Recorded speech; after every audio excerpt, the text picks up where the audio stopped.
Salut, c'est Okudax. Je me présente au cas où vous le saviez pas, donc j'ai 2 enfants, je suis mariée à un Espagnol et j'habite en Angleterre.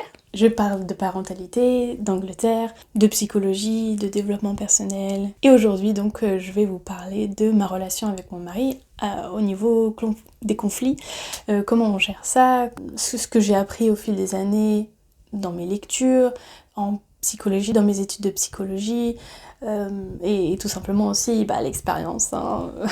On fait des erreurs.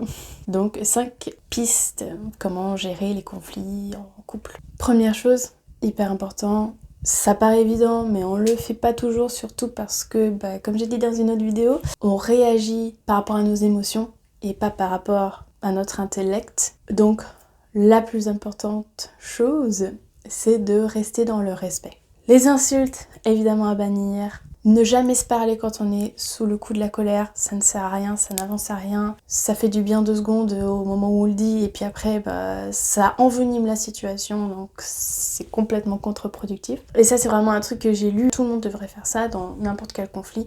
Si on sent qu'on est trop dans l'émotion, trop dans la colère, trop dans la tristesse, il faut arrêter là. Il faut arrêter court la discussion, faut dire c'est pas le moment de parler de ça parce qu'on n'est pas assez calme, on va pas pouvoir se respecter, on est trop dans l'émotion, on réfléchit chacun de notre côté sur ce qui vient de se passer, ce qu'on a envie de dire à l'autre, pour pouvoir le dire de la bonne manière plus tard, quand ce sera le moment, quand on sera calmé.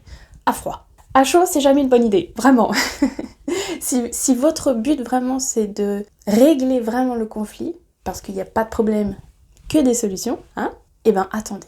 Deuxième astuce, c'est que si justement vous êtes plus tard et que par exemple vous êtes engueulé le matin et que après vous allez au travail, peut-être pendant votre pause, vous envoyez un message, un texto, en expliquant toute votre perception de la situation, vraiment, sans agressivité bien sûr, en restant sur ce que vous avez ressenti. Et ça je trouve ça marche hyper bien parce que comme ça on l'écrit, on met des mots sur ce qu'on a ressenti, on a le temps d'y penser, le temps de comprendre un petit peu soi-même pourquoi on a réagi comme ça, et en essayant de se mettre à la place de l'autre pour savoir pourquoi peut-être il a réagi comme ça. Parce que troisième chose, il faut se mettre à la place de l'autre. Il faut vraiment comprendre, comme j'ai dit dans mon autre vidéo aussi, c'est que l'autre personne en face, elle comprend pas les choses de la même manière que nous. On peut dire les mêmes mots, ça n'aura pas la même interprétation pour tout le monde. Donc c'est vraiment important de garder ça à l'esprit. L'autre en face, votre partenaire, il est avec vous. Donc il veut en principe votre bien. Donc donnez-lui le bénéfice du doute. Et il faut qu'il vous le rende aussi. Il faut qu'il vous donne le bénéfice du doute. Mais ne lui dites pas donne-moi le bénéfice du doute. Faut pas donner d'ordre, on est d'accord, hein.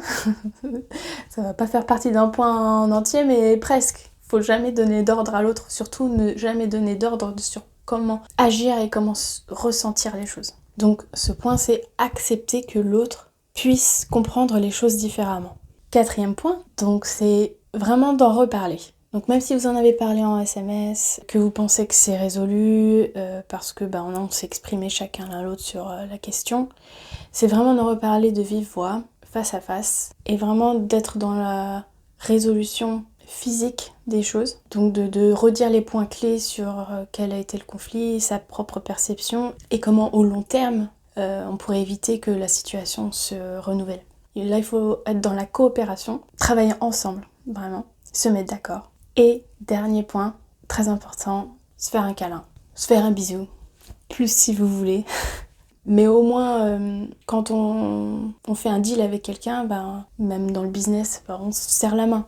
Et là, c'est un peu le même principe dans une relation romantique. C'est de physiquement mettre un geste sur le fait que vous êtes de nouveau une team soudée, quoi. Parce que pendant le conflit, chacun est un peu contre l'autre, alors que là, vous refusionnez en tant que couple. Et en plus de tout ça, parce que des fois on est en couple depuis des années et on se souvient plus vraiment pourquoi on est en couple, pourquoi on s'aime, pourquoi ça devient une habitude. Des fois même on se demande mais qu'est-ce qu'on fait ensemble, on doute, ce qui est normal. Même si c'est pas juste après un conflit, mais ça peut être juste de temps en temps. Je trouve ça hyper important de vraiment exprimer face à face, ou même si c'est un SMS, d'exprimer ce qu'on ressent vis-à-vis de l'autre, les choses positives qu'on ressent, pour ressouder en fait les bases du couple, renouer émotionnellement Donc dire, reparler peut-être des premières semaines où vous étiez ensemble, c'était comme si, c'était comme ça, j'ai ressenti si je me souviens la première fois que je t'ai vu, ou dire bah maintenant je t'aime encore plus qu'avant parce que si, parce que ça, donner vraiment concrètement des exemples. J'aime bien quand tu fais ci, j'aime bien quand tu fais ça, ça je sais que tu le fais pas comme moi mais je l'accepte, c'est pas grave, je t'aime quand même, des choses comme ça, vraiment montrer votre gratitude pour les choses qui sont bien faites, parce qu'on a tendance à appuyer sur les choses négatives, mais il y a plein de choses positives, sinon vous ne seriez pas avec cette personne. Et on le dit pas assez. Voilà, il faut pas attendre les anniversaires ou de mariage ou peu importe. Et encore plus, je pense, après chaque conflit. Voilà, je pense que c'est à peu près clair. Donc les 5 points. Toujours rester dans le respect.